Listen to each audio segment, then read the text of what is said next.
एक ही ससुराल में लव और अरेंज मैरिज वाली बहू का गृह प्रवेश। क्या बात है पिंकी बहन, आज तो बड़ी खुश नजर आ रही हो। लगता है लड़के वाले हाँ कर गए हैं। अरे ये भी कोई पूछने वाली बात है। पिंकी बहन के चेहरे की खुशी और घर की रौनक बता रही कि हिमानी बेटी का रिश्ता पक्का हो गया है।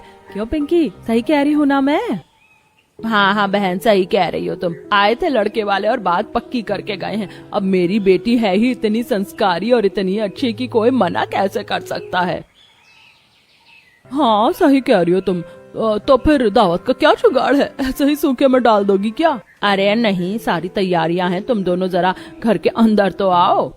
आज पिंकी की बेटी हिमानी का रिश्ता पक्का हुआ है। इसी खुशी में दोनों पड़ोसन पिंकी को मुबारकबाद देती हैं। पिंकी दोनों को अपने घर ले आती है। मानवी बहू, सुनती हो क्या? तेरी चाची आई हैं, जरा इनके लिए चाय पकौड़े और कुछ मीठा लेकर तो आ। मानवी रसोई में काम कर रही होती है। पिंकी के घर पर पहले ही उसकी जिठानी सुनीता भी होती है। सब लोग हॉल में बैठकर बातें करने लगते हैं। इतनी देर में मानवी चाय नाश्ता लेकर आ जाती है। अरे भाई, मैंने तो छत पर से देखा था 2 कार रुकी थी। तुम्हें तो हलवाई लगाने पड़े होंगे। इतने लोगों का खाना अकेली बहू से तो नहीं बना होगा। अरे कैसी बात कर रही हो तुम बहन? बहू ला रखी मैंने, कोई नाजुक कली नहीं है। मेरी बहू तो सारा काम खुद कर लेती है। ये सुनकर पूनम और दीपा हैरान हो जाती हैं। अरे तो क्या ये मीठा पकौड़े सब कुछ तुम लोगों ने घर पर ही बनाया है? अरे हम लोगों ने नहीं, मेरी बहू ने बनाया है ये सब कुछ। मेरी बहू खुद किसी मास्टर शेफ से कम खाना बनाती है क्या? वाह वाह वाह, ये तो बहुत अच्छी बात है भाई। बहू हो तो मानवी जैसी। ये सुनकर पिंकी और सुनीता मुस्कुराने लगती हैं। अरे ऐसे थोड़ी अरेंज मैरिज वाली बहू को अच्छा मानते हैं हम। मैंने तो अपने बेटे को साफ कह दिया था कि बहू लाऊंगी तो अरेंज मैरिज वाली ही। अब देखो अरेंज मैरिज वाली बहू कितने अच्छे से सब कुछ मैनेज करती है। पूरा घर संभाल रखा है मेरी बहू ने। हाँ ये तो तुम सही कह रही हो। मैं भी अपने दोनों बेटों की अरेंज मैरिज ही करवाऊंगी भाई। मुझे नहीं पसंद वो लड़कियां जो लव मैरिज करके पहले अपने माँ बाप के खिलाफ जाती हैं और फिर सास ससुर की सेवा भी नहीं करती हैं। हाँ बहन, आजकल तो सबके बच्चे लव मैरिज ही कर रहे हैं। और देखो शादी के बाद लड़कियां कैसे लड़कों को अपने बस में कर लेती हैं। हाँ, अपनी पड़ोसन में ही देख लो सरला के बेटे को। उसकी शादी को 4 दिन नहीं हुए और बहू से लेकर मुंबई चली गई। गांव में सभी औरतों को लगता है कि अरेंज मैरिज वाली बहुएं अच्छी होती हैं क्योंकि वो पूरा घर संभालती हैं। वहीं लव मैरिज वाली बहुओं को सब बुरा मानते हैं क्योंकि वो अपनी पसंद से रहना पसंद करती हैं। थोड़ी देर बाद पड़ोसन भी अपने घर चली जाती हैं। ऐसे ही 1-2 दिन बीत जाते हैं और फिर एक दिन। अरे कहाँ गए सब लोग? आज कोई दोपहर की चाय नहीं पिलाएगा क्या? पापा, बाहर 45 डिग्री टेम्परेचर है और आपको चाय पीनी है। तान्या की बात सुनकर सोफे पर बैठा हुआ सौरभ हंसने लगता है। अरे भारतीयों का तो यही है भाई, गर्मी को ही गर्मी काटती है। इनका वो डायलॉग फेमस है, देखो पापा अब वही कहने वाले थे ना, है ना पापा? और नहीं तो क्या। अरे भाई अब गर्मी में क्या हम चाय पीना छोड़ दें? तुम चाय बनाओ अदरक मसाले वाली और देखना चाय पीकर कैसी गर्मी भागेगी। महिपाल की बात सुनकर सब लोग हंसने लगते हैं। तभी सुनीता रसोई में जाकर चाय बनाकर लाती है और सब लोग बैठकर चाय पीने लगते हैं। बाहर से दीपक भी आ जाता है। क्या बात है, सब लोग चाय पार्टी कर रहे हैं? अरे तुम्हें शर्म नहीं आती क्या? जिसके दोनों बेटे जवान हो उनकी माँ काम करते हुए अच्छी लगती है क्या? मम्मी इसमें शर्म वाली कौन सी बात है? आप ही काम करोगी और क्या हम बनाएंगे खाना? और अगर आप चाहती हो तो हम बना भी लेंगे, हमें कोई दिक्कत नहीं है। इससे पहले सुनीता कुछ कह पाती तभी तान्या बोल पड़ती है। भैया, आप मम्मी की बात का मतलब नहीं समझे। मम्मी के कहने का मतलब है कि आप लोग शादी कर लो, घर में भाभियां आ जाएंगी तो वो काम संभाल लेंगी और मम्मी की जिम्मेदारियां कम हो जाएंगी। इन नालायकों को सीधी बात समझ कहाँ आती है। अरे आप मिलाओ फोन भाई साहब को, शादी की डेट फिक्स करवाओ। मैं सोच रहा था कि सौरभ के लिए भी कोई अच्छा सा रिश्ता देख लेते हैं। दोनों बराबर ही तो हो रहे हैं। अब इसकी शादी करेंगे फिर साल 6 महीने बाद सौरभ की करनी पड़ेगी तो एक साथ ही काम निपट जाएगा। महिपाल की बात सुनकर तान्या खुश हो जाती है। हाँ पापा, बिल्कुल सही कह रहे हो। पर रिश्ता देखने की क्या जरूरत है मम्मी पापा? मैंने अपने लिए लड़की पसंद कर रखी है। मेरे कॉलेज में मेरे साथ ही पढ़ती है और मैं उसी से शादी करूंगा। दीपक का रिश्ता पहले से लगा हुआ है। जैसे वो लोग सौरभ के रिश्ते की बात करते हैं वो अपनी पसंद बता देता है, जिसे सुनकर सुनीता भड़क जाती है। तूने सोच भी कैसे लिया कि मेरे घर में लव मैरिज वाली बहू लाने का? तुम दोनों की शादी होगी तो मेरी पसंद से, वरना होगी ही नहीं। अरे ये कैसी बातें कर रही हो तुम? आजकल तो बच्चे अपनी पसंद से कर रहे हैं, और वैसे भी मुझे तो कोई ऐतराज नहीं है। मुझे ऐतराज है। जब तक मैं जिंदा हूँ इस घर में लव मैरिज वाली बहू नहीं आएगी। जैसे मैंने दीपक का रिश्ता किया है वैसे ही तेरा भी करूंगी। सुनीता लव मैरिज वाली बात पर बहुत ज्यादा भड़क जाती है और चाय का कप टेबल पर रखकर कमरे में जाकर दरवाजा बंद कर लेती है। भैया, आपको क्या मम्मी का नहीं पता है जो इस तरह की बातें कर रहे हो? क्यों घर में कलेश को बढ़ावा दे रहे हो? तान्या भी अपनी माँ का ही साथ देती है। वो सौरभ की बात नहीं समझती। इधर सौरभ बहुत परेशान हो जाता है और ऐसे ही सब लोग सो जाते हैं। अगली सुबह होती है। आज सौरभ भी बिना नाश्ता किए ही कॉलेज चला जाता है और जाते ही निशा से मिलता है। क्या हुआ, आज तुम्हारे चेहरे पर 12 क्यों बजे हैं? रात भी तुमने ढंग से बात नहीं की। यार क्या बताऊं, कल मैंने तुम्हारे बारे में बात की थी। मेरी मम्मी तो लव मैरिज के बिल्कुल ही खिलाफ है। उन्होंने तो साफ मना कर दिया। पर मैंने तो तुम्हारे बारे में घर पर बता रखा है। अब क्या करोगे? मैं किसी और से शादी नहीं करूंगा। मैं पहले ही बता रहा हूँ, तुम ही मेरी वाइफ बनोगी। अरे मुझे पता है, और जब तुम्हारे इरादे इतने मजबूत हैं तो तुम इतनी टेंशन क्यों ले रहे हो? हम घर वालों को मना लेंगे।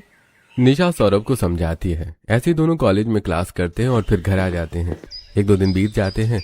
इधर महिपाल रश्मि के पापा के साथ मिलकर शादी की डेट फिक्स करते हैं और अगले हफ्ते दीपक और रश्मि की शादी तय हो जाती है। शादी की तैयारियों में ऐसे ही दिन बीतने लगते हैं, लेकिन सौरभ बहुत परेशान रहता है। एक दिन, भाई ऐसे परेशान होने से कुछ नहीं होगा। तेरे सगे भाई की शादी है, तू भी एंजॉय कर।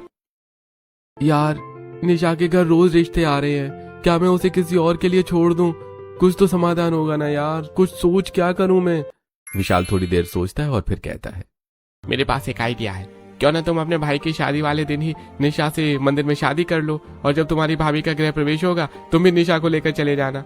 देखना, माँ तो माँ होती है, उनका दिल पिघल जाएगा और वो तुम्हारी वाइफ का गृह प्रवेश करा लेंगी। सौरभ को विशाल की बात सही लगती है। ऐसे ही 1-2 दिन बीत जाते हैं। फाइनली शादी वाला दिन होता है।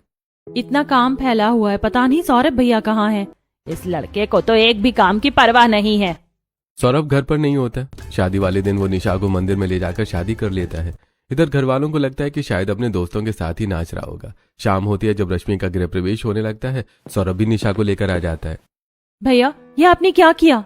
मम्मी के खिलाफ जाकर शादी कर ली। आपने जरा भी घर की इज्जत का ख्याल नहीं किया। सौरभ, ये तुमने बिल्कुल अच्छा नहीं किया। मैं तुम्हें और तुम्हारी बीवी को कभी स्वीकार नहीं करूंगी। तभी दीपक और महिपाल सुनीता को समझाते हैं। सुनीता, बच्चों के साथ बच्चे नहीं बनते। तुम बड़ी हो, अकल से काम लो। अब शादी हो ही गई है तो खुशी खुशी दोनों बहुओं को स्वीकार करो। हाँ मम्मी, पापा सही कह रहे हैं। नहीं, बिल्कुल नहीं, ऐसा कभी नहीं हो सकता। सुनीता निशा का गृह प्रवेश कराने से बिल्कुल मना कर देती है और रश्मि का बड़ी खुशी के साथ गृह प्रवेश करती है। इधर सौरभ और निशा दरवाजे पर खड़े रहते हैं। ठीक है, तूने मेरी इजाजत के बिना शादी तो कर ली, लेकिन मेरी इजाजत के बिना तुझे इस घर में कदम रखने की अनुमति नहीं है। मम्मी जी, आप जो कहोगी मैं वैसा ही करूंगी, पर प्लीज हमसे मुंह मत मोड़ो। हाँ ठीक है, तुम दोनों आज से नीचे वाले घर में रहोगे। पर मम्मी, वहाँ पर तो कुछ भी सामान नहीं है और ना ही वो घर कंप्लीट हुआ है। तेरी बहू है ना, ये सब सेट कर लेगी जैसे उसने तुझे सेट किया है। वहीं रहो आराम से। सुनीता निशा को उसकी अग्नि परीक्षा पर छोड़ देती है और खुद अपने महलों जैसे घर में जाकर एसी चलाकर सो जाती है। इधर दोनों पति पत्नी नीचे आते हैं और नीचे वाला घर कच्चा है। यहाँ ना अच्छा पंखा है, ना कूलर है और ना फ्रिज। ये सब देखकर सौरभ निशा के सामने शर्मिंदा होने लगता है। यार कैसा पति हूँ मैंने तुमसे शादी तो कर ली, लेकिन तुम्हारी जरूरतें पूरी नहीं कर पाया, और पहले दिन ही तुम्हें मेरी वजह से कैसी जगह पर रहना पड़ रहा है। कैसी बातें कर रहे हो तुम? कम से कम तुमने मुझे किसी और के भरोसे तो नहीं छोड़ा। मेरा हाथ तो थामा है, और रही बात ऐसी जगह की, तो ये मुश्किल वक्त भी हम काट लेंगे। देखना, मम्मी जी हम दोनों को माफ कर देंगी। निशा होशियार होने के साथ साथ प्रैक्टिकल भी है। वो सौरभ को समझाती है। निशा खुद कपड़े बदलकर सोने के लिए बिस्तर बिछा देती है। देखो मिट्टी कितनी ठंडी लग रही है। अगर फर्श होता तो बहुत ज्यादा तप रहा होता। मैं सब समझ रहा हूँ। तुम आपदा में भी अवसर ढूंढ रही हो। सौरभ की बात सुनकर निशा हंस देती है और सौरभ उसका हाथ अपने हाथों में ले लेता है। दोनों ऐसे ही प्यार भरी बातें करते हैं और सो जाते हैं। लेकिन रात में पंखा कम चलता है, जिसकी वजह से गर्मी लगती है और मच्छर भी बहुत होते हैं। ऐसी दोनों रात निकालते हैं। अगली सुबह होती है। अरे सुबह के 8 बज गए हैं, आज तो मेरी आंख भी नहीं खुली।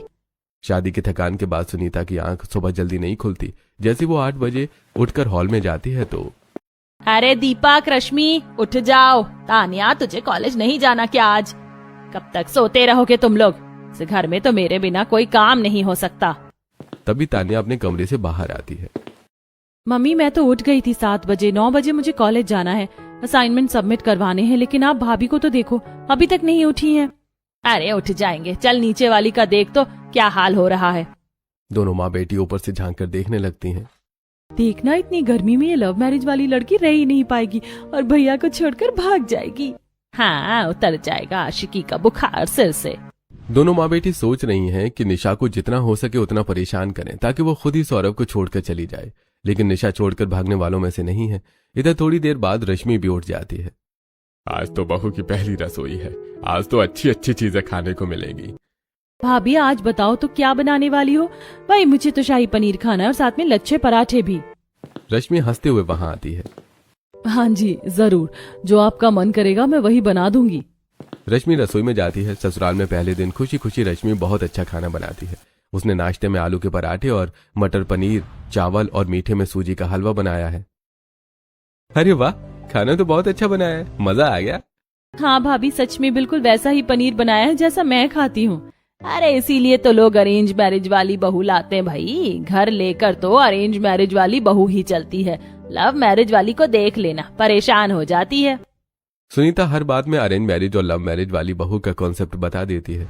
ऐसे ही सब लोग खाना खाते हैं। महिपाल और सुनीता रश्मि को पहली रसोई का शगुन भी देते हैं। ऐसे ही 1-2 दिन बीत जाते हैं और इधर सौरभ इस घर में खाने पीने की कुछ ही चीजें थी जो हमने यूज कर ली, अब हमें बाजार से जाकर जरूरी सामान लाना पड़ेगा। निशा की बात सुनकर सौरभ सोच में पड़ जाता है। अरे यार, मेरे पास तो पैसे ही नहीं है, मैं कैसे बताऊं निशा को कि मुझे तो खुद पॉकेट मनी मिलती थी। तभी सुनीता वहां आती है। सौरभ ये लो तुम्हारी पॉकेट मनी, पूरे 2000 है और बता देना अपनी पत्नी को इन्हीं 2000 में पूरा घर खर्च चलाना है महीने भर का। सुनीता जानबूझकर सौरभ को कम पैसे देकर जाती है। सौरभ क्योंकि कॉलेज के फाइनल ईयर में था, उसकी अभी तक कोई जॉब नहीं लगी थी। घर वाले उसे पॉकेट मनी ही देते थे और शादी के बाद भी सुनीता वही पैसे देकर जाती है। तुम इनसे अभी एडजस्ट कर लो, बाकी मैं कुछ काम देख रहा हूँ, अगर कहीं काम मिल जाएगा तो मैं तुम्हारी जरूरतें पूरी करने की कोशिश करूंगा। हाँ बाबा, मुझे पता है तुम सब कर लोगे। चलो अभी मार्केट चलते हैं, आज नाश्ते का सामान भी नहीं है। लेकिन सब होगा कैसे? दोनों माँ बेटी ऊपर से ये सब देख रही होती हैं। तभी पिंकी भी वहां आ जाती है। अरे क्या झांक रही हो नीचे? कुछ नहीं, देख रहे हैं कि ये लव मैरिज वाली बहू कब तक इस कंडीशन में रह पाएगी। अरे मम्मी 2000 देकर आई हैं इधर 1 महीने के खर्चे के लिए, जबकि 2000 के तो एक बार में ही कपड़े खरीद लेती होंगी मैडम। अरे पता तो लगने दो, दाल रोटी का भाव। चलो अंदर चलो, यहाँ तो बहुत गर्मी हो रही है। पिंकी, सुनीता और तान्या अंदर आकर एसी चलाकर बैठ जाती हैं। एक तरफ उन्होंने निशा और सौरभ को अच्छा पंखा तक नहीं दिया था और खुद एसी की हवा में रहती हैं। पिंकी को बैठे हुए करीब आधा घंटा हो जाता है, लेकिन रश्मि अपने कमरे से नहीं आती। तभी सुनीता कहती है, अरे रश्मि बेटा, जरा बाहर आकर तो देखो, तुम्हारी चाची सास आई हैं, इनके लिए कुछ चाय पानी तो ले आओ। कहने के बाद रश्मि बाहर आती है और पिंकी के लिए चाय बनाने लगती है। इधर निशा मार्केट में जाकर सामान खरीदने लगती है। निशा मनी मन सोचती है, इतने कम पैसों में मुझे घर का सामान लेना है और कुछ पैसे भी बचाने हैं इमरजेंसी के लिए। निशा, तुझे कुछ तो जुगाड़ लगाना पड़ेगा। निशा सबसे पहले 1-2 ठेले वालों के पास जाती है और सब्जी का रेट पूछती है। भैया थोड़ा ठीक ठीक लगाओ ना, मुझे महीने भर का राशन लेना है। बहन जी ठीक लगाएंगे, आप बताओ क्या क्या लेना है। आलू 5 किलो देना, कितना रेट लगाओगे? 5 किलो आलू आएगा 150 रुपए का। अरे भैया, पीछे वाले भैया तो 120 का बोल रहे हैं, आप इतना महंगा क्यों दे रहे हो? रहने दो, मैं उनसे ही ले लूंगी। अरे बहन जी नहीं, 120 का तो हमें भी नहीं आता, 125 का आ रहा है। सब्जी वाले की बात सुनकर निशा मनी मन मुस्कुराती है। तो भैया 130 रुपए ले लीजिए, 150 रुपए क्यों ले रहे हो? अच्छा चलो ठीक है, और बताओ आपको क्या क्या देना है। निशा आलू, प्याज, हरी मिर्च और कुछ ऐसी सब्जियां खरीद लेती है जो फ्रिज के बिना खराब ना हो। उसके बाद वो किराने की दुकान पर जाती है और सारे मिर्च मसाले खरीद लेती है। साथ में सस्ते वाले चावल और आटा भी ले आती है। ये सब खरीदने के बाद भी वो पैसे बचा लेती है। अरे मैडम, आपके अंदर ये स्किल है, मुझे तो आज पता लगा। तुम तो अलग ही लेवल की बार्गेनिंग करती हो। अब घर चलाना है तो करना पड़ेगा ये सब। दोनों ही ऐसे ही हंसते मुस्कुराते घर आ जाते हैं। निशा चूल्हे पर रोटी बनाती है, घड़े में पानी रखती है और सब कुछ बहुत अच्छे से मैनेज कर रही होती है। दोनों खाकर सो जाते हैं। लेकिन रात को निशा को नींद नहीं आती। क्या हुआ, तुम सोई नहीं अभी तक? नहीं, नींद नहीं आ रही, गर्मी लग रही है। सौरभ और निशा पास में एक पेड़ के नीचे बैठ जाते हैं जहां ठंडी ठंडी हवा चल रही होती है। निशा सौरभ की गोद में सिर रखती है और सोचने लगती है। कभी कभी सोचती हूँ कि हमारी लाइफ क्या हो गई है, लेकिन फिर सोचती हूँ कि मेरे पास तुम तो हो। अब मेरा सुकून मेरे पास है तो मैं महलों में रहकर क्या करूंगी। सच में तुम बहुत सपोर्टिंग हो। अब मुझे विश्वास हो गया है कि मैंने एक सही लड़की से शादी की है। दोनों ऐसे ही प्यार भरी बातें करते हैं और फिर अपने कच्चे घर में आकर सो जाते हैं। अगली सुबह होती है। मम्मी, इसको तो कुछ फर्क ही नहीं पड़ रहा है। ये गर्मी में भी आराम से सो रही है और चूल्हे पर भी आराम से खाना बना रही है। हाँ, मैं भी सोच रही हूँ कुछ तो करना पड़ेगा। सुनीता कमला बुआ को फोन करके घर बुला लेती हैं। कमला बुआ को देखकर पिंकी भी वहां आ जाती है। दीदी, अब आप ही इस बात का कुछ समाधान कर सकती हो, वरना ये बहू घर में जड़ जमा जाएगी। अरे तू टेंशन मत ले, मेरे पास हर प्रॉब्लम का इलाज है। सब लोग ऐसे ही बैठकर बातें करते हैं। तभी सुनीता कहती है, अरे रश्मि, तेरी बुआ जी के लिए कुछ अच्छे से पकवान तो बना ले। सुनीता की बात सुनकर रश्मि मन में सोचने लगती है। अरे यार, एक तो इतनी गर्मी हो रही है, ऊपर से इनके यहाँ रोज रोज मेहमान आ जाते हैं। मेरे बस का काम करना नहीं है। अब तो कुछ बहाना ही मारना पड़ेगा। रश्मि दुपट्टा सिर पर बांधकर बाहर आती है। क्या हुआ मम्मी जी?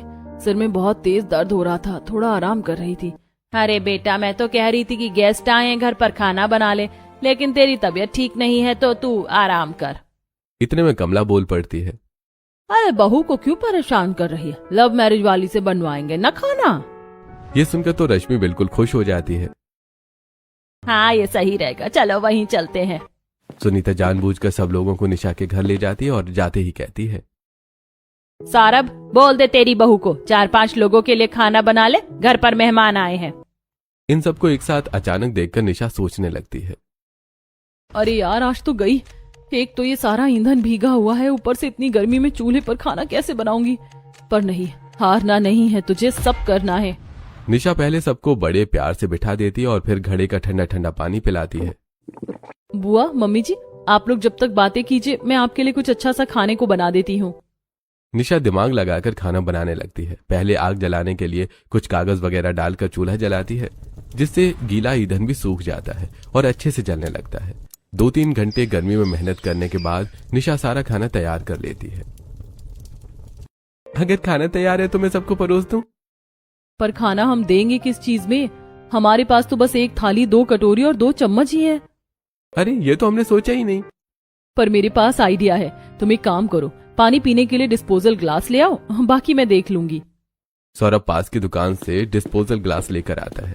इधर निशा घर के बाहर खड़े केले के पत्ते तोड़कर लाती है और उन पत्तों से प्लेट बना लेती है। फिर सबको खाना परोसने लगती है। ये सब देखकर सुनीता सोचने लगती है। मानना पड़ेगा, लड़की में दिमाग तो बहुत है।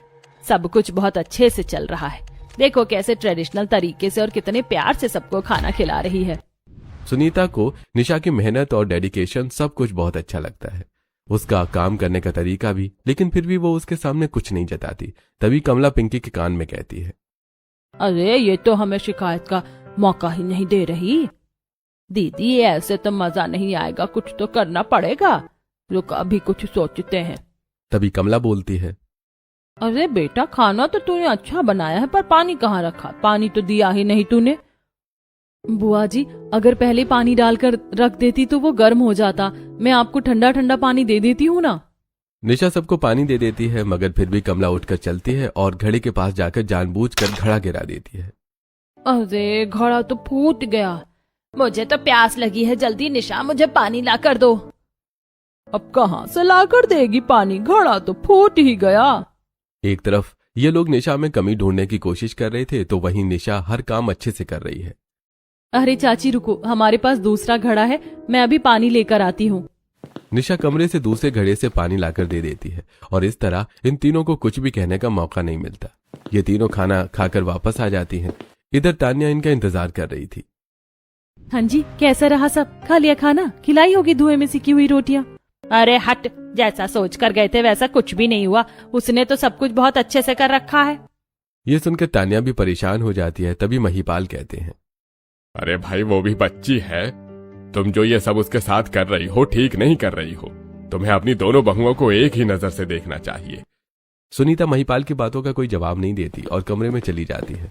ऐसे ही 1-2 दिन बीत जाते हैं। इधर रश्मि अपनी दोस्त निकिता से फोन पर बात कर रही होती है। अरे यार, शादी के बाद इतनी बदल जाएगी सोचा भी नहीं था। तू तो दिखना भी बंद हो गई है। अरे कैसे निकलूं इस जेल से। यहाँ वैसे तो कोई प्रॉब्लम नहीं है, पर कोई बाहर आने जाने नहीं देता। मेरे पास एक आइडिया है। यहाँ पास में ही सिलाई सेंटर खुला है, वहाँ ज्वाइन करने का बहाना ले ले और बाहर आया कर। उसके बाद मस्त आराम से घूमेंगे फिरेंगे जैसे पहले चाहते थे। अरे यार, ये तो बहुत अच्छा आइडिया। तूने पहले बताना था ना। चल फोन रख, मैं आज ही दीपक से बात करती हूँ। जैसे ही दीपक शाम को घर आता है, रश्मि उससे बात करती है। दीपक सुनीता से कहता है, मम्मी, रश्मि सिलाई सीखना चाहती है।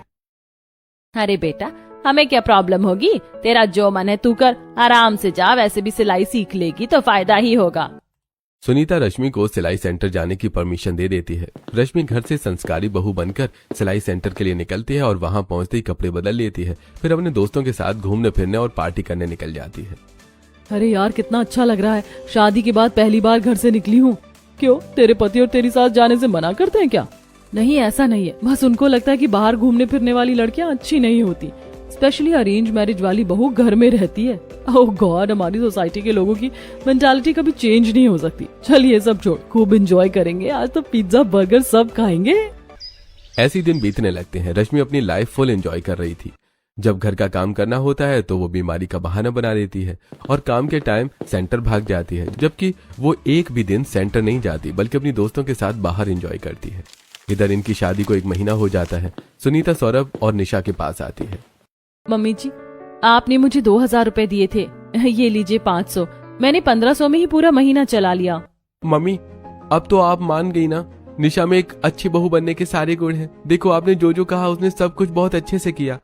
सुनीता के पास बोलने को कुछ शब्द नहीं होते और न चाहते हुए भी उसे निशा को अपने घर में प्रवेश कराना पड़ता है। सुनीता उनका गृह प्रवेश कराती है। सौरभ, निशा, दीपक और महिपाल बहुत खुश होते हैं। यहाँ पर भी निशा बहुत अच्छे से रहने लगती है। रात के समय मेरे तो पैरों में बहुत दर्द हो रहा है। आज तो लगता है पेन किलर लेनी पड़ेगी।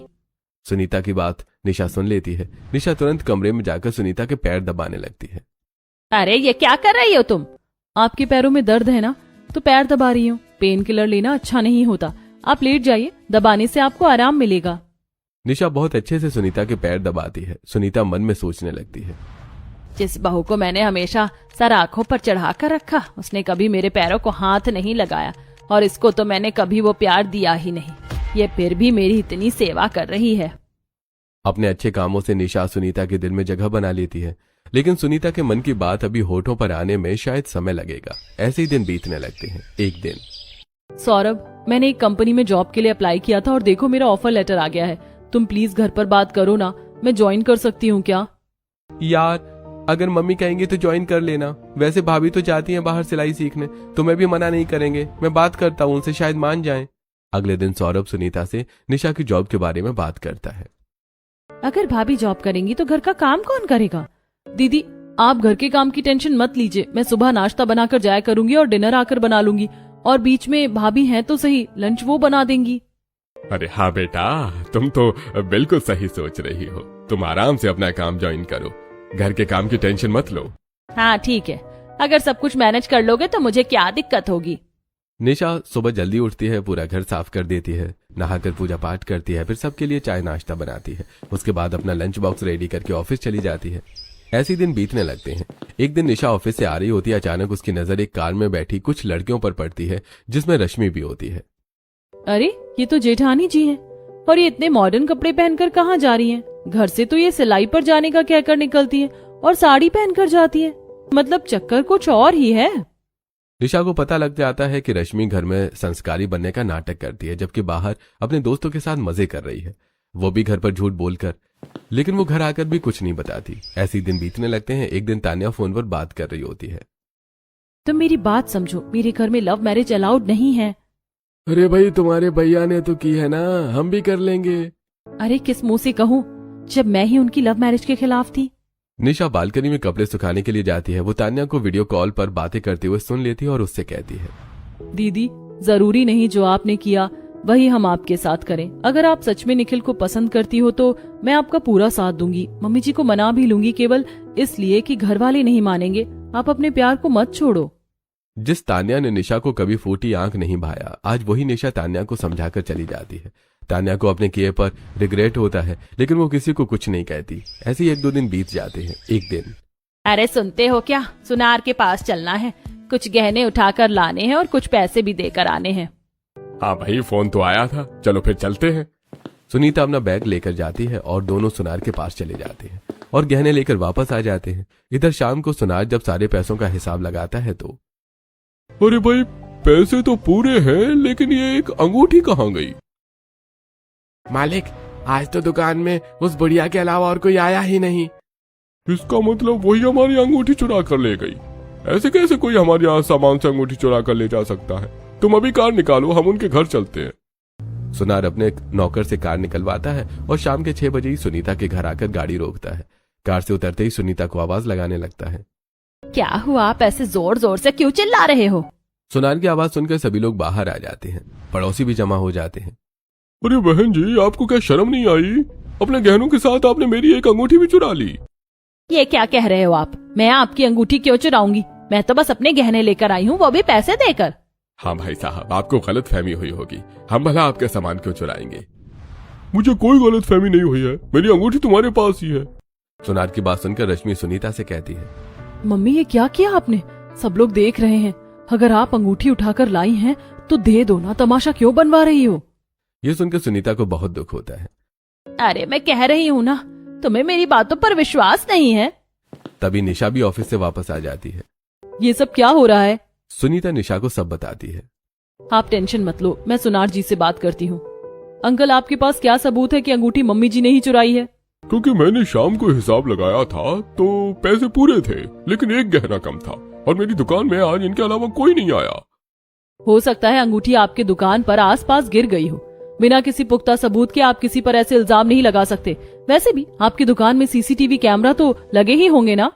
हाँ, लगे हैं। तो आपने चेक किया क्या? मम्मी उसमें अंगूठी चुराते हुए दिख रही हैं? सुनार के पास निशा की बातों का कोई जवाब नहीं होता। निशा तुरंत सुनार को वापस दुकान पर ले जाती है और सीसीटीवी फुटेज चेक करवाती है। शायद आपकी कुर्सी के पास कुछ गिरा है, आप जरा चेक करना। जैसे ही राजू कुर्सी के पास चेक करता है तो एक अंगूठी वहीं पर पड़ी होती है। ये देखकर सुनार शर्मिंदा हो जाता है। किसी पर इल्जाम लगाने से पहले इंसान 10 बार सोच लेता है, लेकिन आपने तो एक बार भी नहीं सोचा। बहन जी, मुझसे गलती हो गई, मुझे माफ कर दो। मैंने जल्दबाजी में और हड़बड़ाहट में कुछ सोचा नहीं। सोना इतना महंगा हो रहा है ना। अरे महंगा हो रहा है तो क्या हम चोर हैं? निशा सुनार को खूब खरी खोटा सुनाती है।